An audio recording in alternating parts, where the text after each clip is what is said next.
আমফানে ত্রাণ মিলে নিয়ে একের পর এক দুর্নীতির পর্দাফাঁস ক্যাগ রিপোর্টে।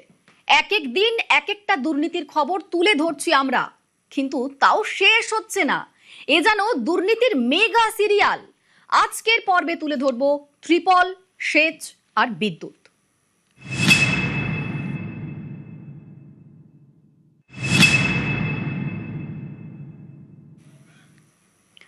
ক্যাগ রিপোর্টে আমফানে ত্রাণ বিলি নিয়ে একাধিক অনিয়মের অভিযোগ সামনে এসেছে। ত্রিপল বন্টনেও দুর্নীতির তথ্য ফাঁস ক্যাগ রিপোর্টে। অভিযোগ, মাসের পর মাস স্কুলে বা অন্যের বাড়িতে আশ্রয় নিলেও পঞ্চায়েত প্রধানদের হাত থেকে মেলেনি এক টুকরো ত্রিপলও। ক্যাগ রিপোর্টে একের পর এক বিস্ফোরক তথ্য সামনে আসছে। এই যে আমফানের ত্রাণ বিলি, তা নিয়ে একাধিক অনিয়ম অভিযোগ যে মাসের পর মাস স্কুলে বা অন্যের বাড়িতে যারা আশ্রয় নিয়েছেন, তা সত্ত্বেও পঞ্চায়েত প্রধানদের হাত থেকে এক টুকরো ত্রিপল তারা পাননি।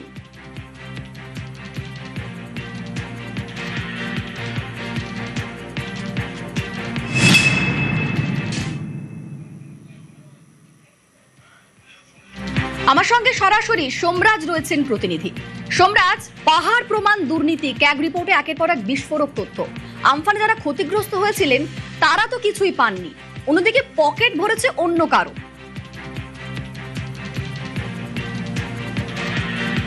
একদমই, দেখো, আমফানে যে রিপোর্ট, ক্যাগ রিপোর্ট যে বিধানসভায় প্লেস করা হয়েছিল এবং তা নিয়ে আমরা একের পর এক তথ্য জানিয়ে আসছি যে আমফানের এই যে কেন্দ্রীয় সরকারের তরফে যে অনুদান দেওয়া হয়েছিল রাজ্যকে, সেই টাকা কিভাবে নয়-ছয় করা হয়েছে তৎকালীন তৃণমূল কংগ্রেস সরকারের তরফে, এবং তা নিয়ে যে তথ্য ইতিমধ্যে উঠে আসছে বা ক্যাগ রিপোর্টে যেটা বলা হয়েছে, সেখানে দেখা যাচ্ছে ত্রিপল বন্টনেও বিস্তর দুর্নীতি হয়েছে। এবং সিএজি রিপোর্টে তেমনটাই উল্লেখ করা হচ্ছে এই ত্রিপল বন্টনে দুর্নীতির ক্ষেত্রেও। সিএজি রিপোর্টে যেটা বলা হয়েছে, যেটা সূত্র মারফত জানা যাচ্ছে, প্রথমত বলা হচ্ছে যে স্টক রেজিস্ট্রার যেটা ছিল এবং যেটা নথি রয়েছে, সেখানে একাধিক গরমিল রয়েছে উত্তর চব্বিশ পরগনা জেলাতেই। বিশেষ করে উত্তর চব্বিশ পরগনা এবং দক্ষিণ চব্বিশ পরগনা জেলা, এই দুই জেলাতেই ত্রিপল বন্টনে বিস্তর দুর্নীতির তথ্য তুলে ধরেছে সিএজি অডিট রিপোর্ট। এবং সেখানে বলা হচ্ছে যে উত্তর চব্বিশ পরগনা জেলায় দেখা যাচ্ছে 100টি ক্ষতিগ্রস্ত পরিবারের মধ্য থেকে 62টি ত্রিপল বিলির কথা থাকলেও বিলি হয়েছে মাত্র 25টি। এমনকি সিএজি অডিট রিপোর্টে এটাও বলা হচ্ছে উত্তর চব্বিশ পরগনা, পশ্চিম মেদিনীপুরে বহু মানুষ তারা ত্রিপল পাননি, অথচ তাদের উপভোক্তার তালিকায় নাম ছিল, কিন্তু তারা ত্রিপল পাননি। এমনকি এটাও বলা হচ্ছে যে ত্রিপল সরবরাহে ঘাটতির কারণে, অর্থাৎ যে যত সংখ্যক ত্রিপল বরাদ্দ করা হয়েছিল, কিন্তু সেখানে দেখা যাচ্ছে একাধিক মানুষ তারা ত্রিপল পাননি এবং সেই কারণে 3,22,000 টাকার আর্থিক ক্ষতি হয়েছে কেন্দ্রীয় সরকারের। এমনকি শুধু তাই নয়, এটাও বলা হচ্ছে যে ইউটিলাইজেশন সার্টিফিকেট জমা দেওয়ার কথা ছিল, সেখানে যে বরাদ্দ ছিল, সেই বরাদ্দ খরচ করার আগেই জেলা প্রশাসনের তরফে ইউটিলাইজেশন সার্টিফিকেট দিয়ে দেওয়া হলো। দক্ষিণ চব্বিশ পরগনা জেলা প্রশাসনের তরফে ইউটিলাইজেশন সার্টিফিকেট দিয়ে দেওয়া হলো খরচ না করার আগেই। এটা কিভাবে সম্ভব? সিএজি অডিট রিপোর্টে এটাও প্রশ্ন তোলা হয়েছে। শুধু তাই নয়, দক্ষিণ চব্বিশ পরগনা জেলাতেই শুধুমাত্র 7,75,00,000 অনুমোদন দেওয়া হয়েছিল, কিন্তু সেখানে দেখা যাচ্ছে অর্থ দেওয়া হলো না, তার আগেই সার্টিফিকেট দিয়ে দেওয়া হলো, ইউটিলাইজেশন সার্টিফিকেট দিয়ে দেওয়া হলো। এইভাবেই একাধিক বিস্তর দুর্নীতির তথ্য তুলে ধরা হয়েছে সিএজি অডিট রিপোর্টে আমফান নিয়ে। তুমি দেখেছিলে গতকালই একাধিক তথ্য আমরা তুলে ধরেছিলাম, এবং আজও সিএজি অডিট রিপোর্টে যে তথ্য তুলে ধরা হচ্ছে, সেখানে বলা হচ্ছে যে ত্রিপল বন্টনের ক্ষেত্রেও বিস্তর দুর্নীতি হয়েছে। পশ্চিম মেদিনীপুরে বহু মানুষ তারা ত্রিপল পাননি, দক্ষিণ চব্বিশ পরগনা জেলায় বহু মানুষ তারা ত্রিপল পাননি, উত্তর চব্বিশ পরগনা জেলাতেও বহু মানুষ তারা ত্রিপল পাননি। এমনকি ত্রিপল বন্টনের জন্য যে আর্থিক বরাদ্দ দেওয়া হয়েছিল তা খরচ করা হয়নি, কিন্তু তার ইউটিলাইজেশন সার্টিফিকেট দিয়ে দেওয়া হচ্ছে জেলা প্রশাসনের তরফে। পরে যখন দক্ষিণ চব্বিশ পরগনা জেলা প্রশাসনের তরফে জানতে চাওয়া হচ্ছে, তখন তাদের তরফে আর কোনো উত্তর আসছে না। এইভাবেই বিস্তর দুর্নীতির তথ্য সিএজি অডিট রিপোর্টে তুলে ধরা হয়েছে আমফানে ত্রিপল বিলি নিয়ে। সঙ্গে থাকো সোমরাজ। ত্রিপল বন্টনে দুর্নীতির অভিযোগ, হ্যাঁ দেখেছি আমরা রাজ্যে পালাবদলের পর তৃণমূল নেতাদের বাড়ি থেকে উদ্ধার হয়েছে বিপুল পরিমাণ ত্রিপল সহ নানান জিনিসপত্র, কিন্তু যারা ক্ষতিগ্রস্ত বহু জায়গায় তারাই পাননি ত্রিপল। দোষীদের শাস্তি চাইছেন ডায়মন্ড হারবারের পারুলিয়া পঞ্চায়েতের বাসিন্দারা।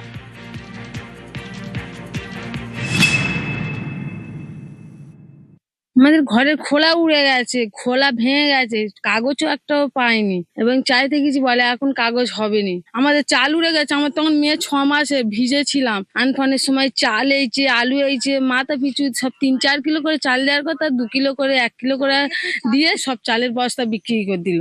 আর এখন সব তিরপল বেরোচ্ছে তৃণমূল গোপেদার বাড়ি থেকে, ওনার শাস্তি চাই আমরা সবাই। একটা তিরপল চাইতে গেছি, আমাকে বললো তখন 3 বাপ বেটা 3টে তিরপল দিলে তোমার ভালো হয় না। তখন আমার মানুষ একটা কাগজ কিনে ঘরে লাগাতে গেল, গিয়ে পাটা পড়ে গিয়ে ভেঙে গেল আমার স্বামীটা। এখন ওনার ঘরে তিরপলের কাঁড়ি, এখন চাইছি ওনার শাস্তি হোক।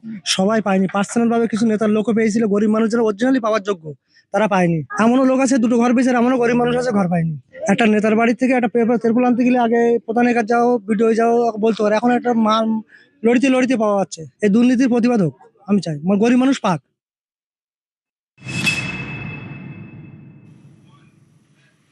আমরা আপনাদের বলছিলাম আমফানের ত্রাণ যেন দুর্নীতির আঁতুড়ঘর।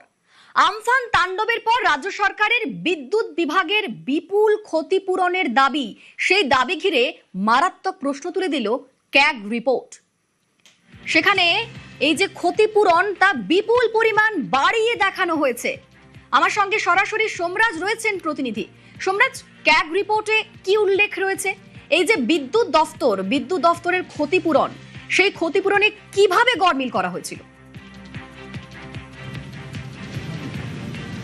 দেখো, সিএজি অডিট রিপোর্টে যেটা বলা হয়েছে যে এই আমফানের সময় বিদ্যুৎ দপ্তরের তরফে যে ক্ষতিপূরণ দাবি করা হয়েছিল এবং বাস্তবে তার যা পরিমাণ ছিল তার মধ্যে বিপুল ফারাক রয়েছে। সিএজি অডিট রিপোর্টে তার বিভিন্ন তথ্য উল্লেখ করে বলছে যে রাজ্য সরকারের তরফে বিদ্যুৎ পরিকাঠামোর জন্য আমফান নিয়ে ক্ষতির পরিমাণ তুলে ধরা হয়েছিল 1235 কোটি 25 লক্ষ টাকা। কিন্তু বিদ্যুৎ দপ্তরের অধীনে থাকা পশ্চিমবঙ্গ রাজ্য বিদ্যুৎ উন্নয়ন পর্ষদ, তাদের তরফে আবার প্রকৃত ক্ষতির হিসাব করা হয়েছিল 240 কোটি টাকা।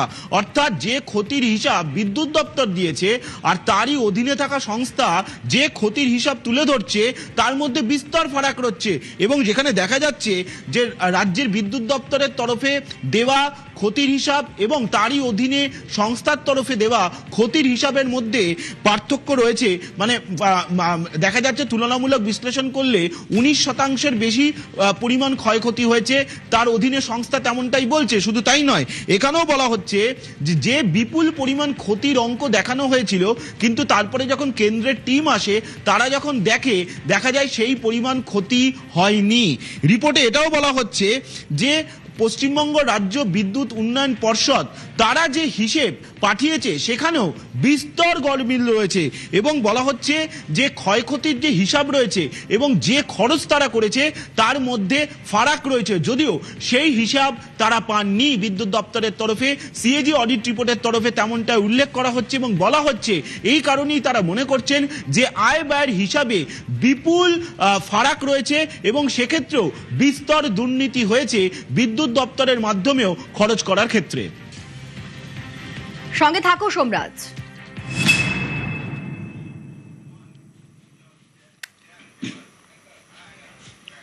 বিদ্যুৎ পরিকাঠামো বা ত্রাণ সামগ্রী বিলিতেই দুর্নীতি শেষ নয়। অভিযোগ, আমফান দুর্নীতির জল গড়িয়েছে নদীর বাঁধ মেরামতিতেও। নদী বাঁধ মেরামতির বরাদ্দেও কোটি কোটি টাকার ফারাক। ক্যাগ রিপোর্টে স্পষ্ট উল্লেখ রয়েছে তার। সেচ দফতরে কাজের বরাদ্দ এবং আসল খরচের যা অঙ্ক তাতে মারাত্মক রকমের হেরফের রয়েছে। অর্থাৎ এই দুর্নীতির থাবা পৌঁছে গিয়েছে নদীর বাঁধ মেরামতিতেও। আমার সঙ্গে সরাসরি সোমরাজ রয়েছেন। সোমরাজ, ক্যাগ রিপোর্টে এইখানে যে দুর্নীতি কিভাবে সামনে আনা হয়েছে? দেখো, সিএজি অডিট রিপোর্টে আমফানের সময় নদী বাঁধ নিয়ে যে ক্ষয়ক্ষতির হিসেব পশ্চিমবঙ্গ সরকার তৎকালীন সময় পাঠিয়েছিল এবং বাস্তবে যে ক্ষয়ক্ষতি হয়েছিল তার মধ্যেও বিপুল ফারাকের তথ্য তুলে ধরা হয়েছে সিএজি অডিট রিপোর্টে। এবং সেখানে বলা হচ্ছে যে আমফানে প্রায় 160 কিলোমিটার নদীবাঁধ ও সমুদ্রবাঁধ ক্ষতিগ্রস্ত হয়, কিন্তু প্রথমে তার খরচ হিসাবে রাজ্য সরকারের তরফে তুলে ধরা হয় 73 কোটি 12 লক্ষ টাকা। তারপরে তা বাড়িয়ে করা হয় 79.65 কোটি টাকা। কিন্তু সিএজি অডিট রিপোর্ট যে পর্যবেক্ষণ করেছে সেখানে তারা বলছেন যে বাস্তবে তার তুলনায় কম পরিমাণ কাজের টাকা বরাদ্দ করা হয় নদীবাঁধ ও সমুদ্রবাঁধ সংস্কারের জন্য, এবং সেখানে বলা হচ্ছে যে 66.93 কোটি টাকার কাজ বরাদ্দ করা হয়, তার মধ্যে আবার 64.90 কোটি টাকা খরচ করা হয়। অর্থাৎ এই যে বিস্তর ফারাকের তথ্য তুলে ধরা হয়েছে সিএজি রিপোর্টে, সেখানে শুধুমাত্র এই নদীবাঁধ ও সমুদ্রবাঁধ ক্ষতিগ্রস্ত নিয়ে, এবং সেখানে বলা হচ্ছে যে টাকা বরাদ্দের কথা তৎকালীন সরকারের তরফে বলা হচ্ছে এবং কেন্দ্রীয় সরকার তারপরে সেই টাকা দিচ্ছে, কিন্তু তারপরে যখন আয় ব্যয়ের হিসাব চাওয়া হচ্ছে সেখানে তুলনামূলকভাবে টাকার পরিমাণ কমিয়ে সেই হিসেব দেখানো হচ্ছে।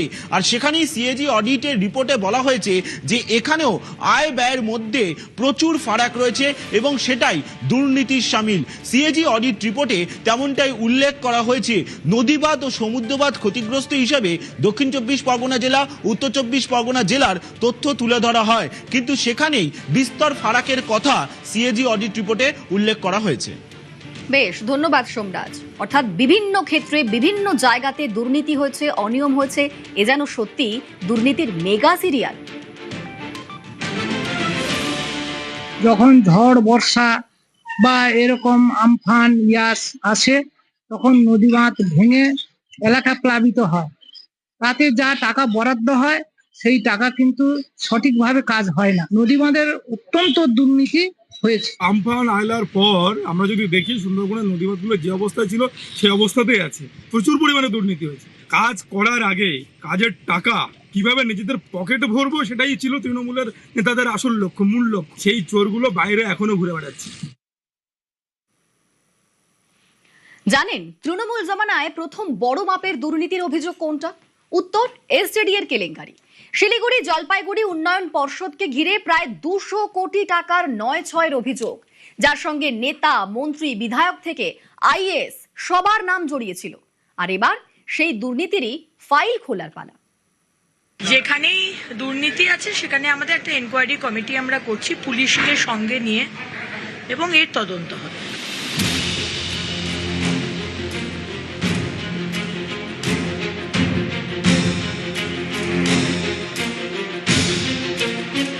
উত্তরবঙ্গ বঞ্চিত, এই অভিযোগ নতুন নয়। অনেকে বলেন 2011-তে সেই আক্ষেপকেই অস্ত্র করে শিলিগুড়ি জলপাইগুড়ির মানুষের ভোট পেয়েছিলেন তৃণমূল নেত্রী। কথা ছিল মহানন্দা, জোড়াপানি ও ফুলেশ্বরী নদী সংস্কারের, কথা ছিল ইলেকট্রিক চুল্লি বসানোর, কথা ছিল নিকাশি সমস্যা সমাধানের, ক্লোজ সার্কিট ক্যামেরা বসানোর এবং ত্রিফলা বাতিতে শহর সাজানোর। কিন্তু মানুষ কি পেল? আর্থিক 9-6 আর দুর্নীতির অভিযোগ ছাড়া। তৃণমূলের সরকার গভর্নমেন্টে এসেই তার 1 বছরের মধ্যে এসজেডি এর 200 কোটি টাকার দুর্নীতি করে ফেলে। সাধারণ মানুষের টাকা যেটা শহরের উন্নয়নের ক্ষেত্রে ব্যবহার হতো, সেটা কিছু নেতা বা ব্যক্তি তারা এই টাকাকে ভোগ করেছে এবং চুরি করেছে। সবার পকেটে না গেলে এরকম পুকুর চুরি হয় না। মুখ বন্ধ রাখার জন্য অনেকের পকেটেই বেশ ভালো কালো টাকা ঢুকে গিয়েছে। তদন্ত হোক, তদন্ত করে যে সমস্ত কালপিট এর সঙ্গে জড়িত তাদের দৃষ্টান্তমূলক সাজা হোক। এমন এক দুর্নীতি যাতে নাম জড়িয়েছিল শিলিগুড়ির তৎকালীন তৃণমূল বিধায়ক ও এসজেডি এর প্রাক্তন চেয়ারম্যান রুদ্রনাথ ভট্টাচার্যের। এই মামলাতেই গ্রেফতার হন এসজেডি এর তৎকালীন সিইও গোদারা কিরণ কুমার। মমতার সরকারের কোপে পড়তে হয় শিলিগুড়ির তৎকালীন পুলিশ কমিশনার কালিয়াপ্পা জয়রামানকে। অভিযোগ তারপর ধীরে ধীরে এমন গুরুত্বপূর্ণ মামলার তদন্ত ঠান্ডা ঘরে চলে যায়। কিন্তু কেন? 2011 সালে তৃণমূল কংগ্রেস ক্ষমতায় আসে, তখন একজন ডাক্তার শিলিগুড়ির তৃণমূল কংগ্রেস তাকে বিধায়ক করেন এবং মুখ্যমন্ত্রী তাকেই এসডিডি এর চেয়ারম্যান করেছিলেন। কয়েক মাসের মধ্যেই প্রায় 200 কোটি টাকার দুর্নীতি সামনে আসে এবং সেই সময়তে এই সমস্ত অর্থগুলো তারা আত্মসাৎ করে। 8খানা এফআইআর হয়েছিল, অনেকে গ্রেপ্তারও হয়েছিল। একটি মামলায় বোধহয় চার্জশিটও তো দেওয়া হয়েছে, কিন্তু বাকি মামলায় চার্জশিট এখনো মনে হয় দেওয়া হয়নি। পরবর্তীকালে পুলিশ থেকে বিষয়টি সিআইডির কাছে যায়। এখন নতুন সরকার এসছেন, এখন তারা তাদের মতো করে কি করবেন এ ব্যাপারে আমার কোনো জানা নেই। অনেকের মতে তৃণমূল ক্ষমতা হারাতেই প্রাতিষ্ঠানিক দুর্নীতির প্যান্ডোরার বাক্স খুলে গেছে। তাতে নিচের দিকেই রয়েছে এসজেডি এর দুর্নীতির ফাইল। এতদিনের ধুলো ঝেড়ে ফেলে এবার কোন পথে এগোবে তদন্ত? ধরা পড়বে অধরা থেকে যাওয়া বড় মাথারা? এই প্রশ্নই ঘুরপাক খাচ্ছে মহানন্দার পারে। নিউজ 18 বাংলা। সারের কালোবাজারি রুখতে ময়দানে নামলেন বিধায়ক। বাঁকুড়ার ইন্দাসে সারের দোকানে পৌঁছে গেলেন বিধায়ক। আর কোনো কালোবাজারি বরদাস্ত করা যাবে না বলে হুঁশিয়ারিও দিলেন তিনি।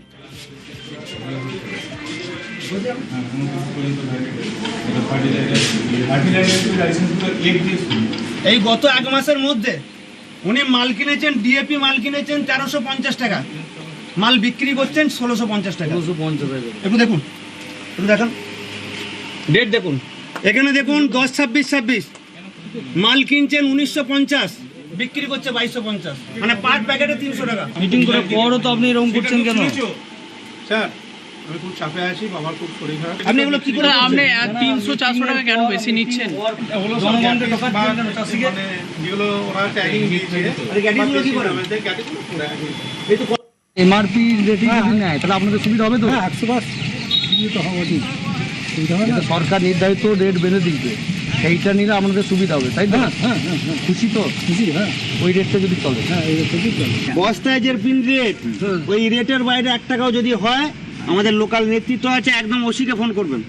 আচ্ছা আচ্ছা ঠিক আছে, পুলিশ আছে, পুলিশকে ফোন করবেন যদি 1 টাকাও বেশি। আমার সঙ্গে দেবব্রত রয়েছেন। দেবব্রত, এই সারের কালোবাজারি রুখতে বিধায়ক কি বললেন, কি নিদান দিলেন? একদমই দেখো, প্রত্যেকটি দোকানে ঘুরে ঘুরে রীতিমতো হুঁশিয়ারি দিলেন দোকানদারদের, কারণ তাদের স্পষ্ট ভাষায় জানিয়ে দিয়েছেন সারের কোন রকম কালোবাজারি বরদাস্ত করা যাবে না। তিনি জানান যে বিগত দিন ধরে সারের কালোবাজারি হয়ে এসেছে, তিনি বারংবার জানিয়েছেন কিন্তু কোনো সুরাহা হয়নি। তবে এবার তাদের সরকার এসেছে, এবার সতর্ক হতে হবে মানুষকে। এদিন কিন্তু ওসি বিডিও সঙ্গে নিয়ে তিনি একেবারে দোকানে দোকানে ঘুরেন, সেখানে এক দোকানে যেয়ে কিন্তু একেবারে হাতে নাতে ধরে ফেলেন সারের কালোবাজারি। তিনি রীতিমতো কড়া হুঁশিয়ারি দিয়ে বসেন।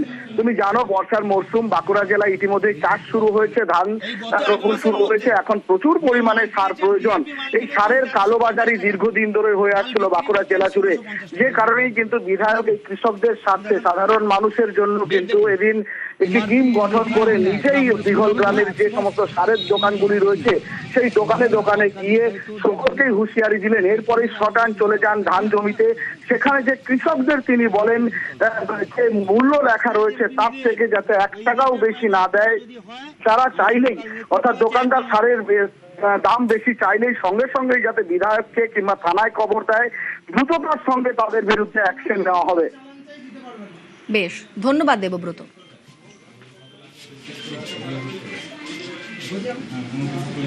চাষিদের এটা দীর্ঘদিনের অভিযোগ যে তৃণমূল জমানা থেকে শুরু করে সিপিএম আমলেও এরকম ঘটনা ঘটেছে, বিশেষ করে তৃণমূল আমলে বেশি হয়েছে। মানে একটা ইউরিয়ার যেখানে 240, 45, 250 টাকা দাম, সেখানে খুচরো ডবল হয়ে যাচ্ছে। সেইগুলোকে ওই যারা কালোবাজারি করছে তাদেরকে থ্রেট দেওয়া হলো একদম, যে এর পরবর্তী থেকে আমরা দরকার ছদ্মবেশে সরকারি আধিকারিকরা আসবে, তখন কিন্তু কেউ বাঁচাতে পারবে না। আপনাদের লাইসেন্স ক্যান্সেল হবে এবং আপনাদেরকে জেল যেতে হবে, এই বার্তাই দেওয়া হলো। এবার দাসপুরের ছবি দেখাই আপনাদের। সবজি বোঝাই ট্রাক যাচ্ছিল, কিন্তু দেখা গেল সবজি ট্রের আড়ালে গরু পাচারের চেষ্টা হচ্ছিল। ট্রাকে থরে থরে সাজানো সবজির ট্রে, আর সেই ট্রে সরাতেই চক্ষু চড়ক গাছ পুলিশের। ঠিক কি ঘটেছিল জানবো, আমার সঙ্গে সুকান্ত রয়েছেন প্রতিনিধি। সুকান্ত, দেখো অনিন্দিতা, ঘাটাল পাঁশকুড়া রাজ্য সড়কের দাসপুর থানায় পিত্তলা এলাকায় গতকাল রাত্রিতে, গভীর রাতে পুলিশ যখন নজরদারি চালায়, দেখা যায় যে একটি সবজি গাড়ি, এবং প্রথমে তারা কিন্তু সবজি গাড়ি দেখেই দাঁড় করিয়েছিলেন, এবং তারপরে কিন্তু সেখানে যখন তল্লাশি করা হয় দেখা যাচ্ছে যে সবজির যে ট্রে তার নিচে কিন্তু লুকানো রয়েছে গরু, এবং 1টি 2টি নয়, প্রায় 9টি গরু এইভাবেই লুকিয়ে পাচারের চেষ্টা হচ্ছিল। সাথে সাথেই গাড়িটিকে আটক করা হয়, গাড়ির চালককে গ্রেপ্তার করা হয়। আজকেই সেই চালককে কিন্তু ঘাটাল মহকুমা আদালতে নিয়ে যাওয়া হয়েছে। পুরো বিষয়টি তদন্ত শুরু করেছে দাসপুর থানার পুলিশ। কোথা থেকে এই গরুগুলি তোলা হয়েছিল এবং কোথায় নিয়ে যাওয়া হচ্ছিল। তবে এই যে পাচারকারী অর্থাৎ গাড়ির চালক, তিনি কিন্তু স্বীকার করেছেন তিনি বাগনানে নিয়ে যাচ্ছিলেন এই ভাবে, মানে গরুগুলিকে সবজি ট্রে করে লুকিয়ে তারা কিন্তু নিয়ে যাচ্ছিলেন বাগনানে।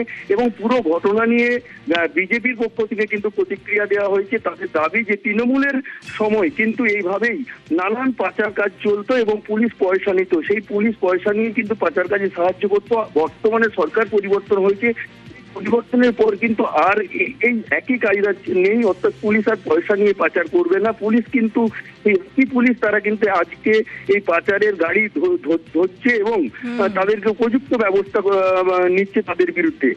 অনিন্দিতা, ধন্যবাদ সুকান্ত।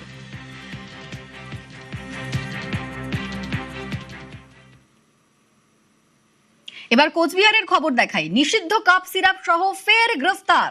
কোচবিহারের সিতাইয়ে গ্রেফতার পাচারকারী। 500 বোতল কাপ সিরাপ সহ গ্রেফতার করা হয়েছে। টোটোতে করে কাপ সিরাপ পাচারের ছক বানচাল। আমার সঙ্গে শুভঙ্কর রয়েছেন প্রতিনিধি। শুভঙ্কর, এত পরিমাণে নিষিদ্ধ কাপ সিরাপ নিয়ে কি পরিকল্পনা ছিল পাচারকারী? দেখো, যেটা পুলিশ সূত্রে আমরা জানতে পারছি, বাংলাদেশ সীমান্ত লাগোয়া সিটাই, সেই সিটাই থেকেই গত রাতে মিয়া নামে একজন গ্রেফতার করা হয়। সে একটি টোটোতে 500 বোতল নিষিদ্ধ কাশির সিরাপ নিয়ে যাচ্ছিল এবং যেটা জানতে পেরেছে যে মূলত বাংলাদেশে এই কাশির সিরাপ গুলো পাচারের জন্যই সে ওই এলাকা দিয়ে যাচ্ছিল। পুলিশ যেটা জানিয়েছে যে আগে দেখো বড় আকারের পাচার কাজ হতো, যেহেতু এখন সীমান্তে বিএসএফ অতি সক্রিয় হয়েছে এবং পুলিশও সক্রিয় হয়েছে, তাই অল্প অল্প করে ছোট ছোট ভাগে এগুলো পাচারের পরিকল্পনা নিয়েছিল পাচারকারীরা। গতকালও যখন পাচার করা হচ্ছিল সে সময় পুলিশ গোপন সূত্রে খবর পেয়ে আটক করে এবং পরে জিজ্ঞাসাবাদ করে তাকে গ্রেপ্তার করা হয়। ধৃতের বিরুদ্ধে কিন্তু ইতিমধ্যেই মাদক আইনে মামলা করেছে সিতাই থানার পুলিশ। বেশ, ধন্যবাদ।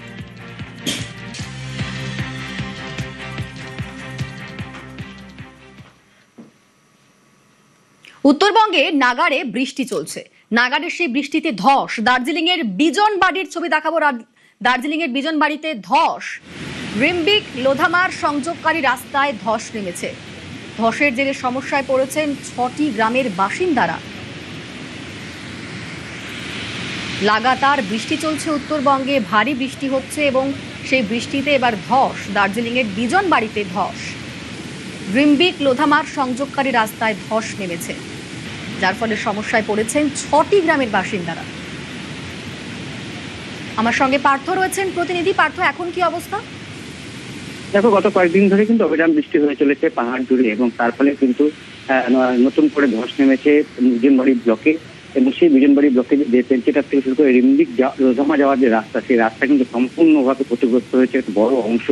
তার ফলে 6টি গ্রাম এলাকার বাসিন্দা তারা কিন্তু সমস্যার মধ্যে পড়েছে, কারণ নিত্য প্রয়োজনীয় রেশন সামগ্রী থেকে শুরু করে বাজারঘাট এই পথ ধরেই কিন্তু ওই 6টি গ্রামে ঢোকে। স্বাভাবিকভাবেই রাস্তা না থাকায় একদিকে যেমন পাহাড়ি নদীগুলো পেতে উঠেছে, ঠিক তেমনি বর্ষা জল, এই দুই ধরেই কিন্তু রাস্তার এই বেহাল দশা। এবং ইতিমধ্যেই গ্রামবাসীরা তারাও এ নিয়ে সোচ্চার হয়েছেন, তাদের দাবি যাতে দ্রুত সংস্কার করা হয়। প্রায় দিন 3 হয়ে গেল, এখনো পর্যন্ত কিন্তু রাস্তা সংস্কার হয়নি। বারবার করে কিন্তু সেখানে বাদ ছাড়ছে এই বৃষ্টি বা এই অবিরাম বৃষ্টির জেরেই কিন্তু যে এই সংস্কার করার কাজও কিন্তু বাধা পাচ্ছে। স্বাভাবিকভাবেই গ্রামবাসীরা তারাও উদ্যোগী হয়েছেন এবং জেলা প্রশাসনের কাছে তাদের আর্জি যে দ্রুত যাতে এই বিজনবাড়ি ব্লকের এই সেন্টার থেকে একেবারে যাওয়ার যে রাস্তা, সংযোগকারী রাস্তা, সে রাস্তা দ্রুত সংস্কার করা হয়, তাহলে অন্তত রেশন সামগ্রী সেসব গ্রামে পৌঁছাতে পারে।